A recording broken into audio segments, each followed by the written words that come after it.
On Memorial Day this past Monday, Jill and I visited Arlington National Cemetery. As we entered those hallowed grounds, we saw rows and rows of crosses among the rows of headstones with other emblems of belief, honoring those who paid the ultimate price on battlefields around the world. The day before, we visited Uvalde, Texas. In front of Robb Elementary School, we stood before 21 crosses for 19 third and fourth graders and 2 teachers. On each cross, a name, and nearby, a photo of each victim that Jill and I reached out to touch. Innocent victims murdered in a classroom that have been turned into a killing field. Standing there in that small town, like so many other communities across America, I couldn't help but think there are too many other schools, too many other everyday places that have become killing fields, battlefields here in America. We stood at such a place just 12 days before, across from a grocery store in Buffalo, New York, memorializing 10 fellow Americans, a spouse, a parent, a grandparent, a sibling, gone forever. At both places, we spent hours with hundreds of family members who were broken, whose lives will never be the same. They had one message for all of us: do something. Just do something. For God's sake, do something. After Columbine, after Sandy Hook, after Charleston, after Orlando, after Las Vegas, after Parkland, nothing has been done. This time that can't be true. This time we must actually do something. The issue we face is one of conscience and common sense. For so many of you at home, I want to be very clear. This is not about taking away anyone's guns. It's not about vilifying gun owners. In fact, we believe we should be treating responsible gun owners as an example of how every gun owner should behave.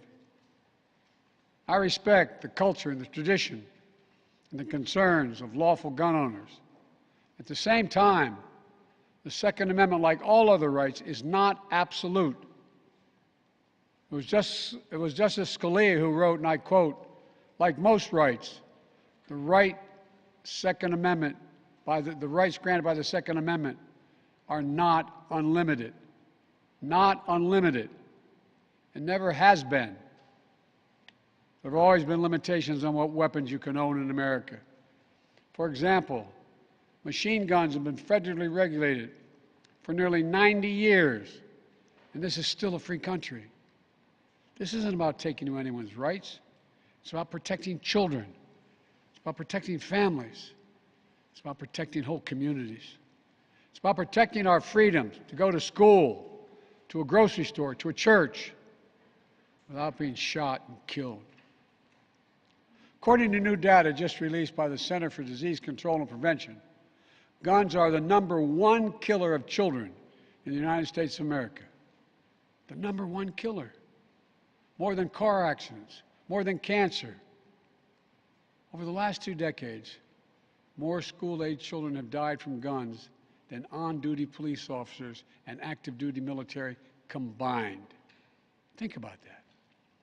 More kids than on-duty cops killed by guns.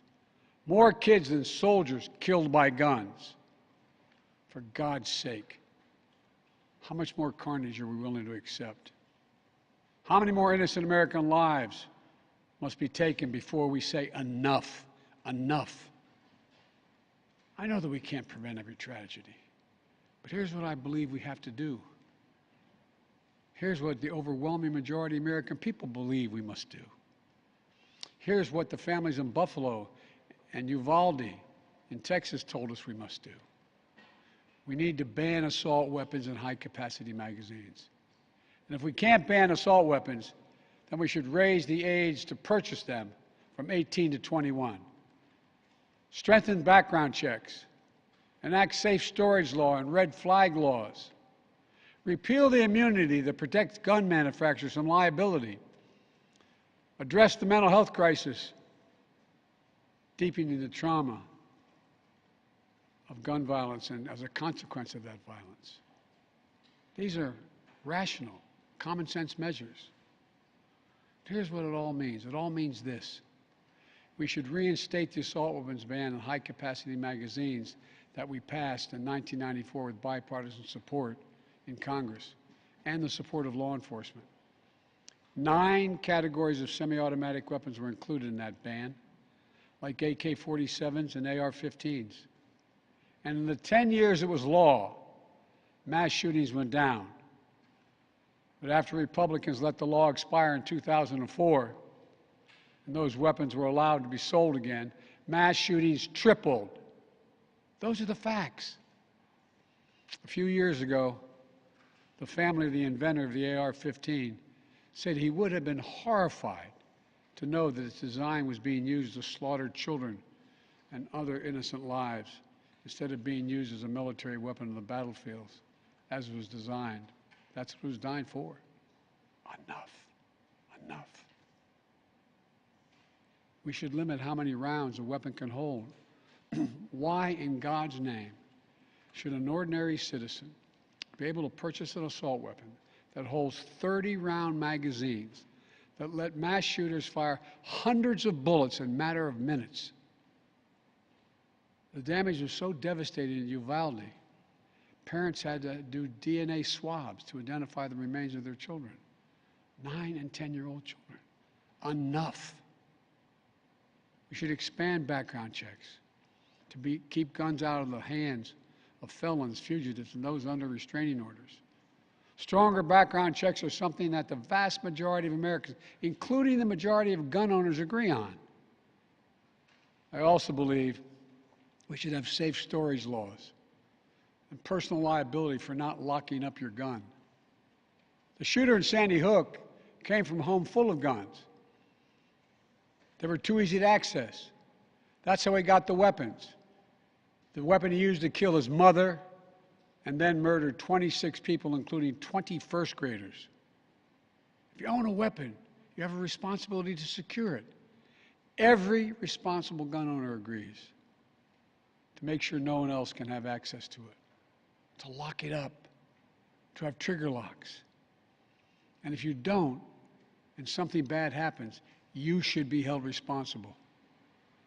We should also have national red flag laws so that a parent, a teacher, a counselor can flag for a court that a child, a student, a patient is exhibiting violent tendencies, threatening classmates, or experiencing suicidal thoughts that makes them a danger to themselves or to others. 19 states in the District of Columbia have red flag laws. The Delaware law is named after my son, Attorney General Beau Biden. Fort Hood, Texas, 2009, 13 dead and more than 30 injured. Marjorie Stoneman Douglas High School in Parkland, Florida, 2018, 17 dead, 17 injured. In both places, countless others suffering with invisible wounds. Red flag laws could have stopped both these shooters. In Uvalde, the shooter was 17 when he asked his sister to buy him an assault weapon. Knowing he'd be denied because he was too young to purchase one himself, she refused. But as soon as he turned 18, he purchased 2 assault weapons for himself. Because in Texas, you can be 18 years old and buy an assault weapon even though you can't buy a pistol in Texas until you're 21. If we can't ban assault weapons, as we should, we must at least raise the age to be able to purchase one to 21. Look, I know some folks will say 18-year-olds can serve in the military and fire those weapons. But that's with training and supervision by the best trained experts in the world. Don't tell me raising the age won't make a difference. Enough. We should repeal the liability shield that often protects gun manufacturers from being sued for the death and destruction caused by their weapons. They're the only industry in this country that has that kind of immunity. Imagine if the tobacco industry had been immune from being sued, where we'd be today. The gun industry's special protections are outrageous. It must end. And let there be no mistake about the psychological trauma that gun violence leaves behind. Imagine being that little girl, that brave little girl in Uvalde, who smeared blood off her murdered friend's body onto her own face to lie still among the corpses in her classroom and pretend she was dead in order to stay alive. Imagine what it would be like for her to walk down the hallway of any school again. Imagine what it's like for children who experience this kind of trauma every day in school, in the streets, in communities all across America. Imagine what it's like for so many parents to hug their children goodbye in the morning, not sure whether they'll come back home. Unfortunately, too many people don't have to imagine that at all. Even before the pandemic, young people were already hurting. There's a serious youth mental health crisis in this country. We have to do something about it. That's why mental health is the heart of my unity agenda that I laid out in the State of the Union address this year. We must provide more school counselors, more school nurses, more mental health services for students and for teachers, more people volunteering as mentors to help young people succeed, more privacy protection and resources to keep kids safe from the harms of social media. This unity agenda won't fully heal the wounded souls, but it will help. It matters. I just told you what I'd do. The question now is, what will the Congress do? The House of Representatives has already passed key measures we need. Expanding background checks to cover nearly all gun sales, including at gun shows and online sales. Getting rid of the loophole that allows a gun sale to go through after 3 business days, even if the background check has not been completed. And the House is planning even more action next week.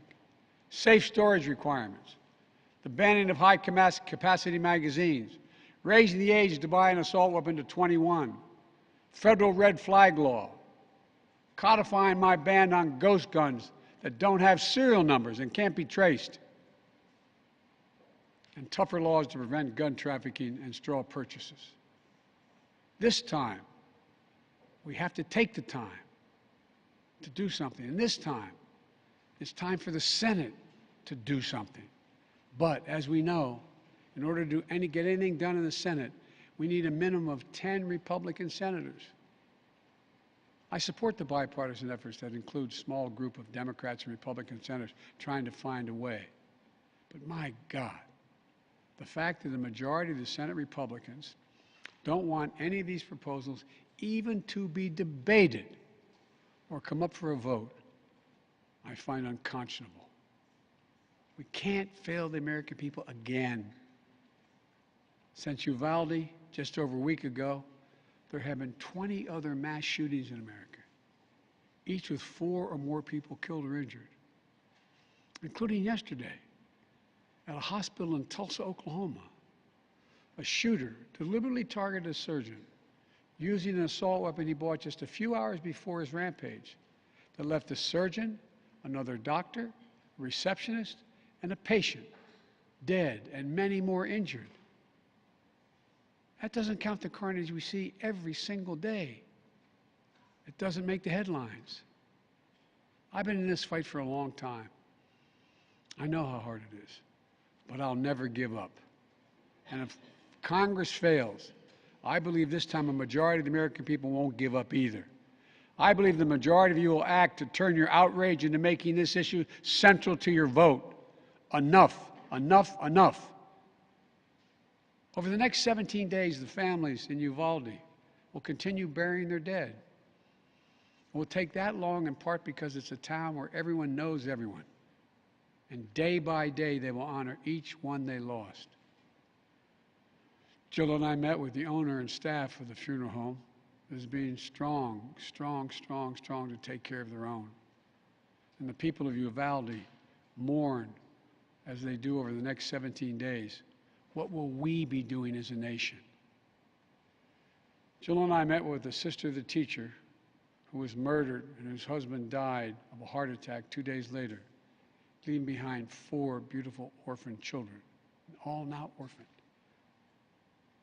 The sister asked us, what could she say? What could she tell her nieces and nephews? It's the most heartbreaking moments that I can remember. All I could think to say was, I told her to hold them tight. Hold them tight. After visiting the school, we attended Mass at Sacred Heart Catholic Church with Father Eddie. In the pews, families and friends held each other tightly. As Archbishop Gustavo spoke, he asked the children in attendance to come up on the altar and sit in the altar with him as he spoke. There wasn't enough room, so Mom and her young son sat next to Jill and me in the first pew.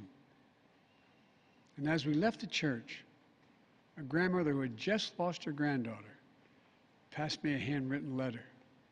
It read, quote, "Erase the invisible line that is dividing our nation. Come up with a solution and fix what's broken and make the changes that are necessary to prevent this from happening again." End of quote. My fellow Americans, enough. Enough. It's time for each of us to do our part. It's time to act for the children we've lost, for the children we can save, for the nation we love. Let's hear the call and the cry. Let's meet the moment. Let us finally do something. God bless the families who are hurting. God bless you all. From a hymn based on the 91st Psalm sung in my church. May he raise you up on eagle's wings and bear you on the breath of dawn, make you to shine like the sun and hold you in the palm of his hand. That's my prayer for all of you. God bless you.